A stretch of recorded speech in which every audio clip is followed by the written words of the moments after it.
avec Cabinet Condé, évidemment. Poutine, nous allons essayer de faire lecture de quelques messages en direct dans cette émission, mesdames et messieurs. On parle politique ce matin chez les GG. On essaie de revenir évidemment sur l'actualité majeure, mon cher Obi. On parlait évidemment avec vous, Moussa Moïse qui s'installe, il n'y a pas de souci. Donc on parlait avec vous parce que c'est vous qui avez la parole avant de dire que finalement tu comprends l'UFDG. Exactement. Ouais. Lamine. Ouais. Quelle est la vocation d'un parti politique? C'est de gagner. C'est de conquérir le pouvoir, par la rue. Et non, par les urnes. Par les urnes. Ouais. Il y a tous les griefs qu'on peut avoir sur ce processus électoral. Il est biaisé. Ouais. Il y a des questions à se poser. Ouais. Mais maintenant que des partis politiques de l'opposition décident d'y aller, ils vont mettre sur la table tous les griefs, toutes les revendications, ceux qui peuvent constituer des préalables. À quel moment? Je vous rappelle à quel moment? Mais laisse-le lorsque à quel moment? Lorsque la question de législative se posait, le fichier électoral dont on parlait, certaines personnes ont dit d'ailleurs, c'est un fichier qui fait chier. Ce fichier, non mais je vous le dis, parce que c'est un fichier qui allait au-delà de toutes les proportions que l'on peut connaître. Moïse. Parce qu'ils étaient à 11 millions. Vous vous rappelez la sociaux? On était tous séparés. Oui, bien sûr. En politique, le choix des armes. Non, en politique, le choix des armes détermine la nature du vainqueur. D'accord. Point barre. Le fichier. Non mais Ahmed. Allez-y. Quand même, tu as été responsable d'un parti politique. Absolument. Tu avais l'intention de conquérir le pouvoir par la rue. Non, par les urnes. Par les urnes, non, pas vraiment. C'est parce que vous demandez. Non, sauf que il fallait. Non. Tu poses une très bonne question. Oui, mais donc je te répète, en politique, le choix des armes détermine la nature du vainqueur. Les armes. Attends, laisse-moi finir. C'est quoi les armes? Alors je vais t'expliquer. Oui. Quand tu pars à une élection législative où le parti au pouvoir détient tous les leviers, absolument tous les leviers, la CENI, pas pour autant qu'il faut faire la chaise vide, Ahmed. Mais non, je finis. Non, mais attends. J'ai pas dit qu'il fallait. Attends. Il faut être cohérent, Ahmed. Est-ce que j'ai dit qu'il fallait faire la politique de la chaise vide? C'est ce que tu nous dis ce matin. Je dis que c'est. Alors tu n'écoutes pas Moussa Moïse. J'écoute Moussa Moïse. Je l'écoute depuis tout à l'heure justement, et j'aimerais bien en placer une. Merci. Donc je dis simplement que à partir du moment où Cellou Dalein Diallo a décidé d'aller aux élections, il honore l'esprit républicain et la démocratie. Maintenant, ça c'est un fait, ça c'est un constat que je fais. Mais mon constat personnel, tout le monde s'en branle. Ce qui est important, c'est là à l'arrivée. On part sur une même. Est-ce qu'ils partent à armes égales? Est-ce qu'ils vont arriver au même moment sur la ligne? Et surtout, je vais te dire une chose, je vais donner un exemple simple, terre à terre. On ne construit pas une maison en commençant par le toit. On commence par les soubassements, point barre. Et l'opposition républicaine a commencé par le toit. Je ne te suis pas là, mais je sais ce que moi je dis, c'est plus important. Oui, je comprends ce qu'il veut dire. Merci. Lamine, les grandes gueules. Vous avez des jeunes gens qui sont morts, qui sont tombés, des martyrs qui sont tombés. Mais dites-moi, la meilleure façon de rendre hommage à ces jeunes, est-ce que c'était de boycotter cette présidentielle? C'était la meilleure façon de leur rendre hommage? Non. C'est de poursuivre le combat. Évidemment. Le combat d'un parti politique, c'est de prendre part aux élections qui se passent dans le pays. Maintenant, tout ce qui se passe. Maintenant, je voulais rappeler le cas de législative. Le fichier est à 11 millions d'électeurs. On a été tous effarés dans ce studio de savoir que nous étions à 11 millions sur un fichier électoral. Ensuite, par la revendication, parce qu'à l'époque, l'opposition n'avait pas décidé au début de boycotter les législatives. Ils ont pu serrer de telle sorte qu'ils sont venus à 7 millions. Mais ils ont tellement serré que la CEDEAO est venue. Les grandes gueules. Même si par après ils ont boycotté, ils sont allés aux législatives avec 5 millions. Mais ça, c'est parce que ils avaient donné l'impression d'être dans le processus. Je pense que la meilleure façon pour un parti politique, surtout qu'il s'agisse quand même de la présidentielle, c'est de prendre part à ces élections, de mettre sur la table des préalables, parce qu'en ce moment, la CENI sera obligée d'écouter tous les acteurs participants. Mais si vous n'êtes pas dans l'élection, vous n'avez pas payé de caution. Justement. Quel préalable, quel grief vous allez porter à la Commission électorale nationale? Et puis, lisez bien le discours de Cellou hier. Lisez bien le deuxième paragraphe. Et je pense à l'avant-dernier paragraphe. Vous comprendrez qu'il y a autre chose qui se cache sur cette volonté d'aller à cette présidentielle. C'est parce que il dit qu'il n'est pas celui qui a été en 2010. Il n'est pas celui qui a été en 2015. Les grandes gueules. Exactement. Allez-y, madame Yo. En allant à rang serré à cette présidentielle. Allez-y, madame Yo. Personne n'est contre le fait qu'aujourd'hui l'UFDG décide d'aller à cette présidentielle. Ce qu'on dénonce, c'est le fait d'avoir boycotté les législatives. L'incohérence. L'incohérence, justement. C'est ce qu'on dénonce. Imaginez, les élections communales, l'opposition a pratiquement raflé toute la capitale, toutes les communes de la capitale. Ça, c'est parce que l'opposition a décidé de participer aux élections, n'est-ce pas? Et attends que je finisse de raisonner, justement. Parce que imaginez Matoto. Vous avez vu comment ça s'est passé à Matoto? On a compté 1, 2, 3, jusqu'à 23 pour l'opposition. C'est parce qu'on a trouvé que vraiment ça ne marche pas. On a dit non, donc on prend. Mais la personne qui était devant, c'était le candidat de l'UFDG. Ça veut dire que le pouvoir en place a perdu la capitale pendant les élections communales, pratiquement selon en tout cas les résultats qui étaient présentés devant tout le monde, même devant les médias, parce que les médias étaient ce jour dans la salle. Ça, c'est parce que l'opposition a décidé de participer, n'est-ce pas? Maintenant, moi, ce que je n'ai pas compris, c'est cette incohérence décidée par la suite de boycotter, notamment en démobilisant les troupes, en disant aux militants de ne pas aller se faire arroler. Il fallait laisser les militants aller se faire arroler. Je pense qu'il faut toujours être dedans pour combattre. Et là, à armes égales, vous combattez parce que vos militants ont le droit. Mais ceux qui ne se sont pas fait arroler, comment ils vont avoir leur carte? Justement. Moi, je veux vraiment savoir quelle stratégie on va utiliser pour y arriver. Bien, allez-y, mon cher Obi. Si Alpha Condé ne reconnaît pas sa défaite dans les urnes, nous saurons lui démontrer dans la rue sans coup férir. Ça fait partie des phrases hier. Ça veut tout dire. Les grandes gueules. Écoutez, moi je veux dire encore une fois que c'était Moussa Moïse, tu as le droit de défendre ce que tu veux, mais pour moi, non seulement on est tombé dans la contradiction, mais on est en porte-à-faux avec les derniers idéaux qu'on était en train de divulguer aujourd'hui. On a parlé du fichier électoral. Le fichier électoral, jusqu'à date, on parlait de 2 millions d'électeurs problématiques, mais on est sorti au-delà de ces 2 millions. On est sorti au-delà. On part avec un fichier électoral encore plus à notre désavantage que le fichier électoral qui a été utilisé lors des législatives pour lequel... Mais Madame Yoro est en train de vous dire... Écoutez, permettez-moi, Madame Yoro...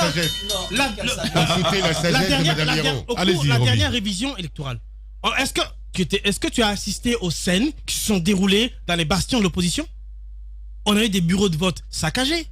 Il y a des gens qui ont déchirer leurs cartes électeurs, brûler leurs cartes électeurs. Il n'y a quasiment pas eu de recensement ou de révision dans beaucoup de zones de l'opposition. Les grandes gueules. Les Guinéens, les étrangers n'ont pas été enrôlés. Ils ne voteront pas. Vous allez à une élection où vous avez quasiment la moitié de votre électorat qui n'existe pas dans un fichier électoral. Et vous comptez gagner avec ça, même si on donnait les résultats réels de cette élection présidentielle. Je donne mon doigt à couper que cette opposition perdrait. Et quand elle perd, elle a quoi comme matière de revendication? Rien. Cellou Dalein vous le dit très bien. Il se prépare à une proclamation à la veille ou, je sais pas moi, au lendemain de l'élection et vouloir faire fléchir le pouvoir par la rue. C'est tout simplement ça. Mais dire qu'il va gagner par les urnes, je n'y crois pas. Bon, moi, j'ai dit au départ, je le redis encore, je crois que Cellou Dalein Diallo va à cette présidentielle, pas pour gagner. Je pense qu'il va juste chercher le droit de la revendication. C'est tout. Et peut-être il y a d'autres manœuvres qui se cachent derrière. C'est tout. De toute façon, moi je retiens quand même deux choses. Oui. La première a été rappelée tout à l'heure par son habillement d'ailleurs. On dit long. Il était habillé en Che Guevara. Ça en dit long.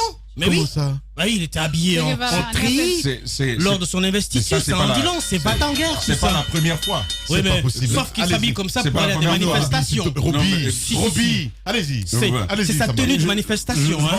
C'est pas possible. Je pense qu'il y a sur ses couturières. Allez-y. Je pense qu'il y avait un véritable message, même dans l'habit, au-delà même des mots, parce que quand vous lisez le discours, au-delà, il y a quand même le message du guerrier, du chef de guerre, qui est devant, qui demande à ce qu'il remobilise ses troupes. Permets s'il te plaît, qui remobilise ses troupes et qui demande justement qu'on puisse lui faire confiance. Ce n'est pas pour rien qu'il dit que 2010 c'est pas 2015, 2015 n'est pas 2020.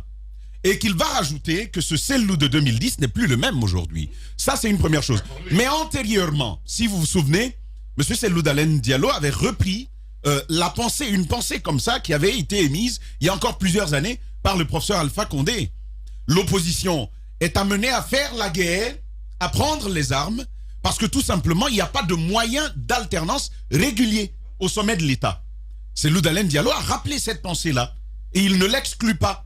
Il n'exclut pas de basculement si, comme il disait, il s'était verrouillé, les possibilités d'alternance étaient verrouillées. Donc je pense encore une fois, qu'il ne va pas pour gagner. Il en est totalement conscient. Sur le fichier électoral, c'est important qu'on éclaire un peu ce qui est en train de se faire. Sur le fichier électoral, la question a été prise en compte. Un peu plus de 2 milliards 400 000 électeurs, ils avaient 2 millions, pardon, 2 millions, le milliard, hein, 2 millions 400 000 électeurs problématiques. Ça avait été souligné, vous rappelez. Et puis la CEDEAO, qui a comme j'ai dit, dépêché deux de ses experts pour accompagner l'institution électorale. Ce travail est en cours. Ce qui a été fait, dès qu'ils sont arrivés, c'est de convenir avec la CENI que ces électeurs problématiques soient d'emblée exclus du fichier électoral, qu'ils soient sortis du fichier électoral. Première chose. La deuxième chose, on a tous suivi ce moment où il y avait des formations pour ceux qui devaient en aller former d'autres à l'intérieur du pays pour procéder à ce recensement. On a vu les unités de révision du fichier électoral un peu partout à travers le territoire. Le travail qui a donc été fait, c'est celui de dire aux Guinéens, revenez devant les commissions de révision des listes électorales, et comme ça, un fichier, un autre, va être sorti. D'ailleurs, dans les jours à venir, il est prévu par la CENI 3 grandes présentations. D'abord avec les diplomates et d'autres acteurs qui vont suivre ce processus-là. Je pense qu'il faut attendre de voir ce qui est en train d'être fait par rapport au fichier électoral pour savoir, encore une fois, ce qu'il en est. Sans compter que les jours à venir, une délégation conjointe, j'ai envie de dire, de la CEDEAO, de l'Union africaine, pourrait arriver en Guinée, avec tout le crédit que les grandes guerres pour offrir, non pas à l'opposition le retrait de la candidature du président Alpha Condé, mais pour tenter de lui offrir quelques garanties pour participer au processus électoral. J'exige le même temps de parole que cela dit, je vais te laisser parler. Cela dit, les moi grandes je garde ma guerres. position. Je ne crois pas. Tu penses que la date du 18 est faisable? Non. Je pense que ce qui est en train de se dessiner, c'est que l'on puisse aller au-delà de la date du 18 octobre. C'est ce qui est en train de se dessiner. Mais Lamine, moi, ma position, elle n'a pas changé. C'est une question de cohérence. Surtout. Rien n'a changé, à part bien sûr ces annonces et ces quelques petites actions qui sont en train d'être menées. Aux législatives dernières, il y avait la possibilité pour l'UFDG et pour les autres partis politiques d'avoir à l'Assemblée nationale un véritable contre-pouvoir pour contrebalancer la volonté du chef. Ça n'a pas été fait. Même en termes de dividendes, parce que je vous ai dit une chose il y a quelque temps, ce partage de pouvoir dont on parle, en fait, c'est de partage d'argent qu'il s'agit. De ressources et de pouvoir financier. Exactement. Plusieurs députés, ils ne disent rien, ils sont assis là-bas à l'Assemblée de l'UFDG, ils regardent M. Seloudalen Diallo lire ça. Mais ils ne sont pas contents. Ils se disent, quand nous on devait aller à l'Assemblée, on allait gagner au moins nos 15 millions. Et puis chaque fois qu'on va en réunion, il y a quelques petites primes. Tu as dit on va pas. Ils sont fâchés. Maintenant, quand c'est ton tour, toi tu dis non, la présidentielle, c'est pas la même chose, il faut qu'on y aille. Ils sont fâchés. Donc il y a ces frustrations au niveau même du parti qui ne sont pas suffisamment relevées. Mais comment refuse-t-on d'aller à les élections législatives? C'est pas celui qui a décidé, c'est la base. La mine. Mais je suis désolé. Attendez, on sait comment les partis fonctionnent. Les grandes guerres. On sait comment ça ouvre les yeux. Les grandes guerres. Est-ce que je peux avoir moi, la parole? à la place de l'UFDG, à la place de l'UFDG, je veux terminer, je veux terminer. C'est la base qui décide, c'est ce que j'entends. Autant Moussa Moïse, allez-y. Moussa Moïse dit que la politique de la chaise vide est une stratégie qui ne paye pas. Moi je dis autant cette même politique de chaise vide, ce boycott électoral peut préserver quelque chose d'important, notre moralité, notre conscience et le crédit de confiance qu'il faut maintenir entre les leaders politiques et les populations. Mais quand des gens meurent, des gens décèdent, et puis après vous dites non, vous savez, je me suis engagé de manière inaltérable à conquérir le pouvoir. Moi, je dis à la fin, il faut rester cohérent. Voilà. Allez-y, Madame Hiro. Je pense que... Ahmed, s'il te plaît, calme-toi. Calme-toi, Ahmed Kourouma.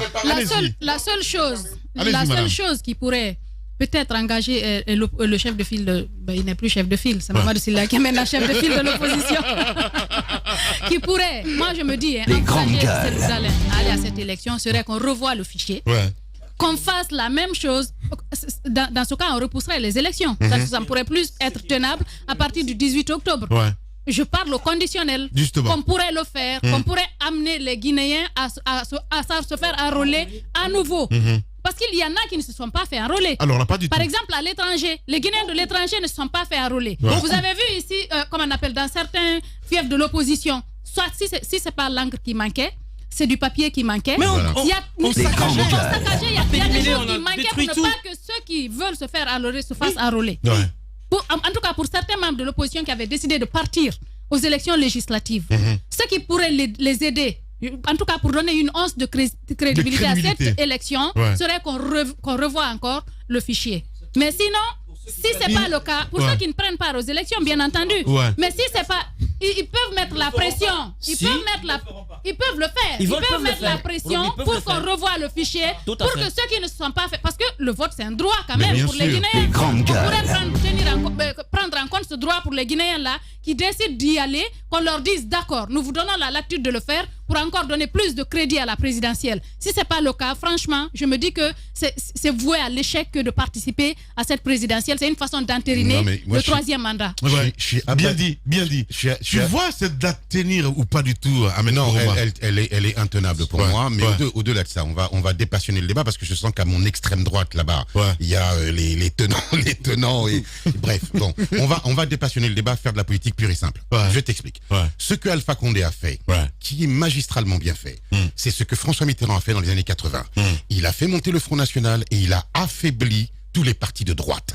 Si tu regardes la politique guinéenne de ces 5 dernières années, qu'est-ce que Alpha Condé a fait? Il a balayé Sidia Touré, il a affaibli l'opposition républicaine pour finalement, au soir de l'élection présidentielle, se retrouver avec deux sous-fifres, deux faire-valoir, qui sont Maître Kabele et Kaba, et le mastodonte qu'il a toujours...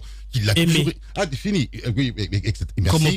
Comme opposant. Et surtout, il va se retrouver en face du mastodonte qu'il a toujours aimé affronter, c'est Lou Lamin Diallo. Alors, ce que moi je veux dire à Moïse, c'est pas, la question n'est pas qu'on approuve ou pas la candidature, encore une fois, de Cellou Dalein Diallo.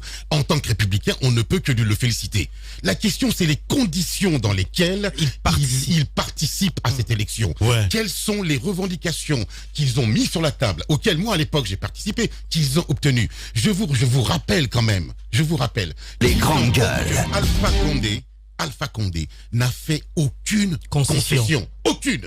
Et on vient nous dire qu'on part à des élections avec un fichier tronqué, des Guinéens de l'étranger qui sont pris pour des Guinéens de seconde zone, avec des militants de l'UFDG à qui on a demandé de brûler les bureaux de vote et de brûler leurs butins. Alors je me demande honnêtement au soir du 18 ce qui va se passer. Voilà, c'est ça. Allez-y, Moussa Moïse. Le fichier sur le territoire national, parce que pour les Guinéens de l'étranger, c'est sujet à caution, c'est de 5 394 822 000 électeurs. Lamine, je vais rappeler une chose. En Gambie, il y avait un monsieur à la tête de ce pays qu'on appelait Yaya Jammeh. Son chapelet à main, son petit bâton et son Saint-Coran. Pour être opposant à ce monsieur, il fallait se réveiller de très bonne heure. Mais un monsieur comme ça, sorti de nulle part, a décidé de prendre part à une élection dont les résultats pour la communauté internationale et nationale étaient connus d'avance. C'était Yaya Jammeh, toujours le vainqueur. Effectivement. Mais qu'est-ce qui s'est passé? Il est allé à ces élections, il a créé une crise à la fin qui a emporté Yaya Jammeh. Je prends l'exemple de la Côte d'Ivoire. Gbagbo est presque dans une grande prison dorée. Les grandes gueules. Son parti politique a été repris par Afin Guessan. Malgré tout ce que le pouvoir de Ouattara fait contre Gbagbo, il a participé à la dernière présidentielle. Il est venu deuxième, après Ado. Aujourd'hui, il a quelques représentants au Parlement ivoirien. Qu'est-ce qu'il fait encore de plus? Malgré que Ado ait décidé de briguer un troisième mandat, Afin Guessan ne renonce pas à prendre part à la présidentielle d'octobre prochain en Côte d'Ivoire parce qu'il estime que le boycott, on ne l'emploie pas partout à n'importe quel moment. Ils avaient le pouvoir d'État, ils avaient l'armée entre les mains, mais ils ont perdu le pouvoir. Ce n'est pas en étant dans l'opposition qu'en boycottant, ils vont réussir à faire quoi que ce soit. Je pense qu'en allant à ces élections, avec toutes les grandes gueules, et je trouve que c'est normal. Parce que ce que vous dites, c'est important par rapport au fichier, par rapport aux Guinéens de l'étranger, par rapport comment on l'appelle, au rôle que l'administration territoriale peut jouer dans ces élections. Tout cela peut être mis sur la table et constituer une sorte d'obstacle pour l'opposition face au régime en place lorsque vous êtes dans le processus électoral. N'oubliez pas que c'est parce que le président Alpha Condé était dans la présidentielle en 2010 qu'il a réussi à exiger de la CENI qu'il y ait 4 mois. Effectivement. 4 mois entre le premier et le second tour. Ce n'est pas un état à la maison. Ce n'est pas un état chez lui. Il faudrait comprendre, la rue a coûté combien en termes de vie humaine? Elle nous a coûté combien la rue? Bien. Combien de personnes sont parties? Bien. Je pense qu'il va falloir l'opposition guinéenne. Moi, ma stratégie, elle était simple. L'opposition guinéenne aurait pu se donner la main, prendre part à cette présidentielle, forcer le président Alpha Condé à un second tour et faire front contre lui. Je pense qu'en ce moment-là, soit les résultats issus des urnes, si c'est le résultat le déclare vainqueur, ok, mais sinon, ça aurait permis donc au président Alpha Condé de reconnaître la victoire du parti qui aurait été proposé et donc de laisser le pouvoir. Ce n'est pas un état à la maison. Vous êtes chez les GG.